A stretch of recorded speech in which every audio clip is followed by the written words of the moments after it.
जय हिंद दोस्तों, मैं Suman Patel lead mathematics YouTube channel पर आपका स्वागत करता हूं। आज से जो हम लोग ज्योग्राफी का प्रत्येक दिन 30 मिनट का यह वीडियो रहेगा, प्रत्येक दिन आएगा यह, ठीक है। और देखिए, बिहार दरोगा का एग्जाम डेट अभी टल गया है और यह होगा अब दिसंबर में, ठीक है। 5 दिसंबर को संभावित डेट दिया है। तो हम लोग अब क्या करेंगे, अभी सेट प्रैक्टिस नहीं करेंगे, अभी थ्योरी पोर्शन करेंगे। जब 2 महीना बच जाएगा तो हम लोग जो है फिर से set practice per day start करेंगे, ठीक है। तो अभी जो है फिलहाल में हम लोग घटना चक्र का डिस्कस करेंगे। तो चलिए देखते हैं, आज ये जो स्टार्ट कर रहे हैं हम ज्योग्राफी का। देखिए, हल प्रश्न पत्र किसका है, सामान्य भूगोल का। और इंडियन ज्योग्राफी से हम लोग आज स्टार्ट करेंगे, क्योंकि इंडियन ज्योग्राफी से ही क्या होता है, सबसे ज्यादा क्वेश्चन पूछा जाता है। तो आज है भारत के भूगोल और सामान्य परिचय, उसके उसमें जो है क्षेत्रफल से संबंधित और कर्क रेखा के बारे में और अक्षांशीय विस्तार, ये 3 टॉपिक कोशिश करेंगे कि आज हम कवर करें, ठीक है। तो चलिए देखते हैं इसका। देखिए, क्षेत्रफल से रिलेटेड पहले जितना इंपॉर्टेंट फैक्ट्स है, पहले फैक्ट्स को देखेंगे, उसके बाद इससे रिलेटेड जितने भी क्वेश्चन बनता है सारे क्वेश्चन को देखेंगे, ठीक है। तो चलिए देखते हैं पहला पॉइंट क्या है। भारत जो है एशिया महाद्वीप में स्थित है, ठीक है। भारत किस महाद्वीप में है, एशिया महाद्वीप में अवस्थित है। एक दक्षिण एशियाई देश है भारत, क्या है, एक दक्षिण एशियाई देश है। अनियमित चतुष्कोणीय आकृति वाला यह देश हिंद महासागर के उत्तर में अवस्थित है। अक्षांशीय विस्तार के दृष्टिकोण से भारत उत्तरी गोलार्ध में, भारत जो है उत्तरी गोलार्ध में तथा देशांतरीय विस्तार की दृष्टि से पूर्वी गोलार्ध में है, ठीक है। अक्षांशीय विस्तार, जैसे देखिए ये ग्लोब हुआ आपका, ये वाला जो रेखा होता है ये क्या होता है, अक्षांशीय विस्तार होता है, ठीक है। अक्षांशीय विस्तार। देशांतरीय विस्तार जो होता है, देशांतरीय देखिए ये वाला हो गया आपका अक्षांशीय विस्तार, ऐसे करके जो होता है। और देशांतरीय विस्तार ये वाला हो गया, ठीक है। ये क्या हो गया आपका, देशांतरीय विस्तार हो गया। तो देशांतरीय दृष्टिकोण से जो है यह पूर्वी गोलार्ध में है, जबकि अक्षांशीय विस्तार की तरफ से यह क्या है, उत्तरी गोलार्ध में, ठीक है।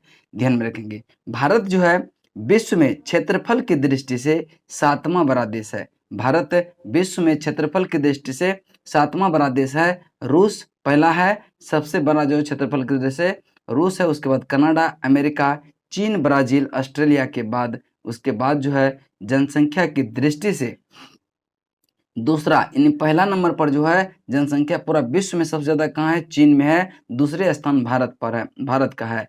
26 जनवरी 2020 को 26 जनवरी 2020 को भारत में 20 से जो है भारत में 28 राज्य और 8 केंद्र शासित प्रदेश हैं। नवीनतम केंद्र शासित प्रदेश दादर और नगर हवेली तथा दमन और द्वीप को क्या कर दिया, दोनों को मिला दिया, जिसे सम्मिलित कर एक केंद्र शासित प्रदेश निर्मित किया गया। इससे पूर्व निर्मित केंद्र शासित प्रदेश जम्मू और कश्मीर तथा लद्दाख है। चलिए उसके बाद चलते हैं नेक्स्ट पॉइंट पे। करें कि इसका निर्माण जम्मू और कश्मीर राज्य के पुनर्गठन के पश्चात हुआ। भारत का कुल 32,87,263 वर्ग किलोमीटर क्षेत्रफल है। भारत का कुल क्षेत्रफल 32,87,263 वर्ग किलोमीटर है, जो संसार के समस्त क्षेत्रफल के स्थानीय भाग का लगभग 2.4% है। लगभग कितना है, 2.4% है। भारत में संपूर्ण विश्व की 17.17% जनसंख्या निवास करती है। देखिए, भारत में जो है संपूर्ण विश्व की जनसंख्या का 17.5% जनसंख्या भारत में निवास करती है, 2011 के जनगणना के अंतिम आंकड़ों के अनुसार। भारत के मुख्य भूमि का विस्तार उत्तर से दक्षिण तक कितना है, 3214 किलोमीटर। देखिए, उत्तर से दक्षिण तक कितना है, 3214 किलोमीटर। और पूरब से पश्चिम तक यह 2933 किलोमीटर है। पूरब से पश्चिम यह 2900। अब देखिए, अगर मैप में देखना चाहेंगे तो कह रहा है कि संसार के 10 बड़े देश। तो पहला नंबर पर कौन है, रूस है। दूसरा पे कौन है, कनाडा है। तीसरा पे कौन है, यूएसए है। चौथा पे कौन है, चीन है। पांचवा पे कौन है, ब्राजील है। छठा पे ऑस्ट्रेलिया है। सातवां पे अपना प्यारा भारत है। फिर आठवां पे कौन है आपका, अर्जेंटीना। आठवां पे अर्जेंटीना। 9वां पर जो है आपका कजाकिस्तान है। और 10वां पर अल्जीरिया है, ठीक है। इसको ध्यान में रखेंगे। देखिए, रूस कहाँ पे है, यहाँ, यह प्रथम स्थान। सेकंड स्थान पर कनाडा, ये इस अमेरिका में पड़ता है। तीसरा स्थान पर जो है यह अमेरिका, ये भी नॉर्थ अमेरिका का पार्ट है। चौथा स्थान पर चीन है, एशिया का पार्ट। पांचवा स्थान पर फिर आपका कौन पड़ जाए, ब्राजील, दक्षिण अमेरिका। छठा स्थान पर आपका ऑस्ट्रेलिया। सातवां अपना प्यारा भारत। दिमाग में रखेंगे कौन कौन किधर है, ठीक है।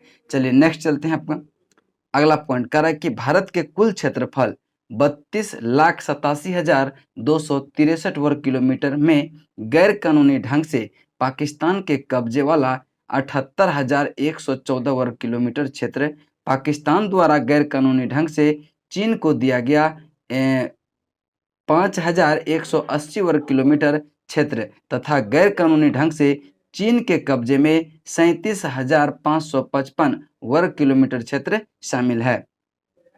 वर्ष 2011 के जनगणना के अंतिम आंकड़ों के अनुसार गांवों की संख्या 6,40,932 6,40,932 है, ठीक है, 6,40,932, ठीक है। चलिए ध्यान में रखिएगा इसको। चलिए देखिए अब जो है इससे रिलेटेड क्या है, इससे रिलेटेड अब देखते हैं कि क्वेश्चन दिख रहा है, ठीक है। अब देखिए जो भी इंपॉर्टेंट फैक्ट था उसको तो हम लोग देख लिए, अब इससे रिलेटेड क्वेश्चन को देखेंगे। जितना भी इस पर आधारित क्वेश्चन है सारे को हम लोग डिस्कस करेंगे, ठीक है। तो देखते हैं पहला नंबर क्वेश्चन क्या है। पहला नंबर क्वेश्चन क्या है, तो पहला नंबर क्वेश्चन है कह रहा है कि निम्न में से कौन सा कथन भारत के बारे में सही है। तो भारत विश्व का 5वां बड़ा देश नहीं है, यह 7वां बड़ा देश है, ठीक है। उसके बाद है दूसरा, यह जो है स्थल मंडल के कुल क्षेत्रफल का 2.4% लगभग बिल्कुल सही कथन है, ठीक है। दूसरा है समूचा भारत उष्णकटिबंधीय नहीं है, समूचा भारत उष्णकटिबंधीय नहीं है। चौथा कथन है कि 82.5 डिग्री पूर्वी देशांतर का उपयोग भारत मानक समय को निर्धारित करने के लिए किया जाता है, यानी कि यह क्या है, ये भी आपका कथन सही है, यानी कि 2 और 4 नंबर कथन आपका सही है। 2 और 4 देखते हैं, ऑप्शन नंबर डी में है। चलिए इसकी व्याख्या देख लेते हैं। कह रहा है कि भारत विश्व का 7वां बड़ा देश है। संपूर्ण भारत का अक्षांशीय विस्तार 6 डिग्री 45 मिनट से लेकर 37 डिग्री 6 मिनट उत्तरी अक्षांश के मध्य है, जबकि उष्णकटिबंधीय क्षेत्र का विस्तार 23.5 डिग्री उत्तरी एवं दक्षिणी अक्षांश के मध्य है। अतः कथन क्या है, 1 और 3 गलत है। भारत स्थलमंडल के कुल क्षेत्रफल का 2.4% अधिकृत किए हुए हैं एवं 82.5 डिग्री पूर्वी देशांतर का उपयोग भारतीय मानक समय निर्धारण करने के लिए किया जाता है। तो 2 और 4 आपका क्या हो गया, सही हो गया। देखिए उसके बाद है क्षेत्रफल की दृष्टि से भारत का विश्व में देशों में कौन सा स्थान रहा, तो इसका राइट आंसर होगा विश्व में 7वां स्थान रहा है, ऑप्शन सी। देखते हैं नेक्स्ट, कह रहा है कि भारत का आकार विश्व में है, तो भारत का आकार जो है विश्व में 7वां सबसे बड़ा देश है, 7वां सबसे बड़ा देश है, ऑप्शन सी। नेक्स्ट चलते हैं। कह रहा है कि भारत का क्षेत्रफल संसार के क्षेत्रफल का 2.4% है, कितना है, 2.4%, परंतु इसकी जनसंख्या जो है 17.5% है। संपूर्ण मानव जाति का 17.5%, कितना है, 17.5%, ठीक है। इसको ध्यान में रखिएगा, अप्रोक्स में वही है, इसीलिए से मार सकते हैं उसको, ठीक है। चलिए देखिए, कह रहा है कि भारत का क्षेत्रफल 32,87,263 वर्ग किलोमीटर है, जो संसार के समस्त क्षेत्रफल के स्थलीय भाग का लगभग 2.4% है, जबकि भारत में संपूर्ण विश्व की 17.5% वर्ष 2011 के जनगणना के अंतिम आंकड़ों के अनुसार जनसंख्या निवास कर रही है।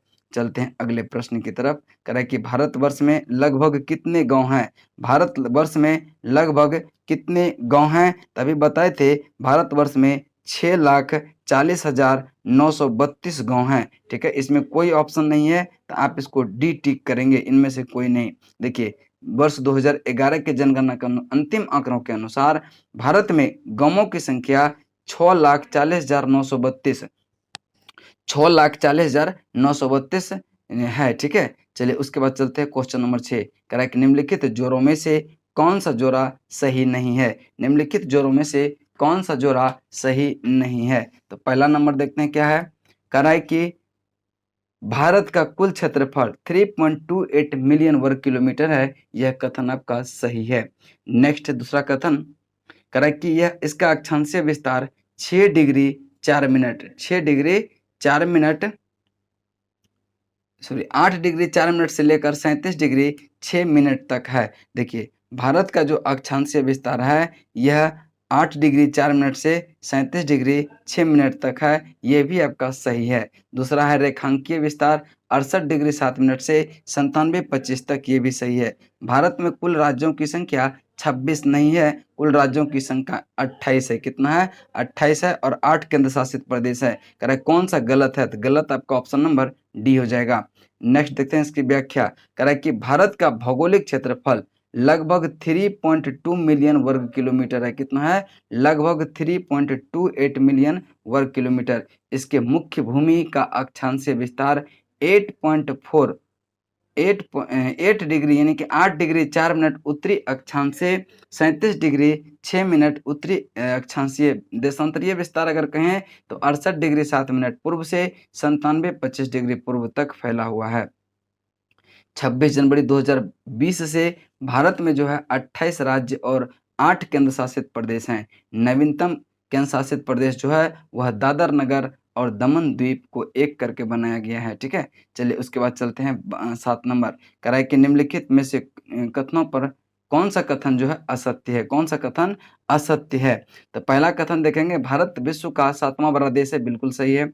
भारत जनसंख्या की दृष्टि से विश्व का दूसरा है, पहला पे चीन है, बिल्कुल सही है। इसका भूमि विस्तार जो है 15,000, इसका भूमि सीमा का विस्तार 15,200 किलोमीटर है, यह भी आपका सही है। चौथा है सर्वप्रथम सूर्योदय इसके मिजोरम राज्य में नहीं होता है, अरुणाचल प्रदेश में होता है। कहाँ पे? अरुणाचल प्रदेश में। ठीक है, ये आपका गलत हो गया और यही आपका क्या हो जाएगा? आंसर हो जाएगा। चलिए उसके बाद चलते हैं अगले प्रश्न की तरफ। देखिए इसका व्याख्या को देख लेते हैं। कह रहा है कि भारत में सर्वप्रथम सूर्योदय अरुणाचल प्रदेश राज्य में होता है। भारत विश्व का 7वां बड़ा देश है। भारत जनसंख्या की दृष्टि से चीन के पश्चात विश्व का दूसरा राष्ट्र है। इसकी भूमि सीमा का विस्तार लगभग 15,200 किलोमीटर है। 15,200 किलोमीटर है। अब देखिए अक्षांशीय विस्तार के बारे में हम लोग पहले क्या करेंगे, इंपॉर्टेंट फैक्ट्स को देखेंगे, उसके बाद इससे रिलेटेड जितने भी क्वेश्चन पूछा गया है सारे को डिस्कस करेंगे। देखिए भूपृष्ठ पर विषुवत रेखा से उत्तर या दक्षिण दिशा में स्थित किसी बिंदु की पृथ्वी के केंद्र से मापी गई कोणीय दूरी को अक्षांश कहते हैं। क्या कहते हैं? अक्षांश कहते हैं। अक्षांश रेखा वह काल्पनिक रेखा होती है जो पृथ्वी के चारों ओर पूर्व से पश्चिम दिशा में विषुवत रेखा के समानांतर खींची जाती है। उसके बाद है कि अक्षांश को अंशों, मिनटों एवं सेकंडों में दर्शाया जाता है। अक्षांशों को अंशों, मिनटों एवं सेकंडों द्वारा दर्शाया जाता है। नेक्स्ट है पृथ्वी को दो बराबर भागों में बांटने वाला 0 डिग्री अक्षांश को भूमध्य रेखा कहा जाता है। विषुवत रेखा भूमध्य रेखा के उत्तरी भाग को उत्तरी गोलार्ध और दक्षिणी भाग को दक्षिणी गोलार्ध कहते हैं। देखिए इसको पहले हम देख लेते हैं, इसको मैप पे भी हम समझेंगे। ठीक है, भूमध्य रेखा के उत्तर में स्थित अक्षांश रेखा को उत्तरी अक्षांश रेखाएं तथा भूमध्य रेखा के दक्षिण में स्थित अक्षांश रेखा को दक्षिणी अक्षांश रेखा कहते हैं। दक्षिणी अक्षांश रेखा कहते हैं। अब देखिए यह है आपका ग्लोब। ठीक है, यह क्या है? पृथ्वी मान लीजिए, ग्लोब मान लीजिए। ठीक है, अब देखिए यह जो 0 डिग्री है इसी को क्या कहेंगे? भूमध्य रेखा कहेंगे। क्या कहेंगे? भूमध्य रेखा। इसके नॉर्थ वाला को उत्तरी अक्षांश और इसके साउथ वाला को दक्षिणी अक्षांश। ठीक है, दक्षिणी अक्षांश। ऊपर वाला उत्तरी गोलार्ध हो गया और नीचे वाला दक्षिणी गोलार्ध हो गया। ठीक है, अब देखिए नेक्स्ट देखेंगे पश्चिमोत्तर यानी प्रधान याम्योत्तर। ये क्या है? 0 डिग्री, ये देशांतर है। ठीक है, इसके राइट साइड जाएंगे तो यह पूर्वी देशांतर हो गया, लेफ्ट साइड जाएंगे तो यह पश्चिमी देशांतर हो गया। ठीक है, ग्रीनविच रेखा इसी 0 डिग्री से होकर गुजरती है। ठीक है, करेक्ट। यदि अक्षांश रेखा को 1 डिग्री के अंतराल पर खींचा जाए तो उत्तरी गोलार्ध में 89 अक्षांश रेखा तथा दक्षिणी गोलार्ध में 89 अक्षांश रेखाएं होंगी। इस प्रकार विषुवत वृत्त को लेकर अक्षांश रेखाओं की कुल संख्या 89 + 89 179 देखिए 178 प्लस 1 कितना हो गया, तो ये हो गया 179। किन्हीं दो समानांतर रेखाओं के मध्य की दूरी जो होती है वह 111 किलोमीटर होती है, 111 किलोमीटर होती है।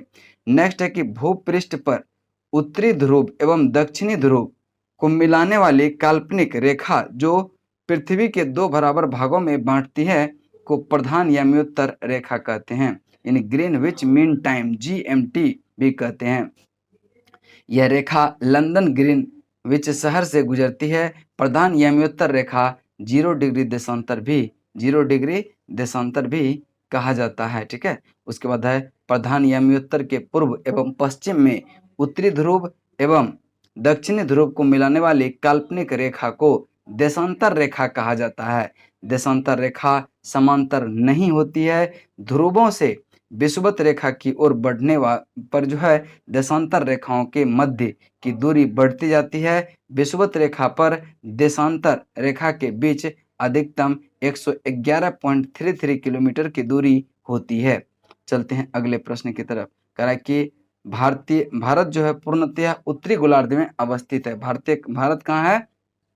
यह पूर्णतः उत्तरी गोलार्ध में स्थित है। संपूर्ण भारत का अक्षांशीय विस्तार 6 डिग्री 45 मिनट उत्तरी अक्षांश से 37 डिग्री 6 मिनट उत्तरी अक्षांश के मध्य है। इसकी भूमि 8 डिग्री 4 मिनट उत्तरी अक्षांश से लेकर 37 डिग्री 6 मिनट उत्तरी अक्षांश एवं 68 डिग्री 7 मिनट पूर्वी देशांतर से 97 डिग्री 25 मिनट पूर्वी देशांतर के मध्य फैली हुई है। नेक्स्ट है उष्णकटिबंधीय क्षेत्र का विस्तार 23.5 डिग्री 23 डिग्री 30 मिनट उत्तरी अक्षांश एवं दक्षिणी अक्षांशों के मध्य है। अतः भारत का विस्तार उष्ण एवं उपोष्ण दोनों कटिबंध में है। उष्ण एवं उपोष्ण दोनों कटिबंध में है। ध्यातव्य है कि निम्न अक्षांश यानी कि 0 डिग्री से उच्च अक्षांश 90 डिग्री की ओर जाने पर दिन और रात की अवधि में अंतर आता है। उत्तरी गोलार्ध में अक्षांशों का अभाव दक्षिण से उत्तर की ओर दिन और रात की अवधि पर पड़ता है। दिन और रात के अवधि पर पड़ता है। चलिए अब इससे रिलेटेड इंपॉर्टेंट क्वेश्चन है 2-3, उसको देख लेते हैं। भारत का विस्तृत है, भारत जो है विस्तृत है, उपरोक्त में से कोई कथन सही नहीं होगा। भारत का विस्तार जो है यह 8 डिग्री 4 मिनट उत्तरी से 37 डिग्री 6 मिनट उत्तरी अक्षांश तथा 68 डिग्री 7 मिनट पूर्व से जो है 97 डिग्री 25 मिनट पूर्व देशांतर के मध्य स्थित है। चलिए तो यह कथन कोई गलत सही नहीं है। देखिए भारत के मुख्य भूमि का विस्तार उत्तरी पूर्वी गोलार्ध में 8 डिग्री 4 मिनट उत्तर से 37 डिग्री 6 मिनट उत्तरी अक्षांश तक 68 डिग्री 7 मिनट पूर्व से 97-25 डिग्री पूर्वी देशांतर के मध्य है। कर्क रेखा भारत के लगभग बीचों बीच से होकर गुजरती है। चलिए उसके बाद चलते हैं नेक्स्ट प्रश्न नंबर 2। कह रहा है कि सिक्किम से गुजरने वाला अक्षांश निम्नलिखित में से किस एक से होकर गुजरती है? तो यह सिक्किम से जो होकर गुजरेगी वह पंजाब से भी गुजरेगी। ऑप्शन बी आपका राइट आंसर होगा। नेक्स्ट है जिस जिले से जो है 70 डिग्री पूर्वी देशांतर रेखा गुजरती है वह जिला जो है कौन सा है? तो यह है कौन सा? जैसलमेर। Option B Jaisalmer. ठीक है, चलिए इसके बाद चलते हैं। देखिए ये तो कराए कि हाँ 3 क्वेश्चन था। इसके बाद जो आपका कर्क रेखा आता है, भारत एवं